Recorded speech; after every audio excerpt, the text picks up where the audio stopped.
Amulya. I'm from Visakhapatnam. I recently finished my graduation in the field of computer science engineering in Geetham University.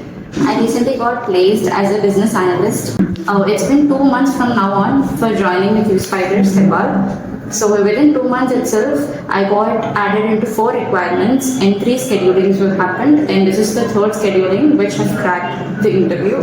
And I heartily thank the HRs, Shyamla ma'am and Akshay sir, for adding me into the requirement, and Chandana ma'am and Ramakrishna sir for providing me good skill build up.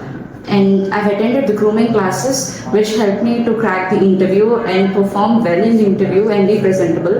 So finally, I would like to thank the Qspiders Nepal for providing me this opportunity in growing mentally and professionally. Thank you.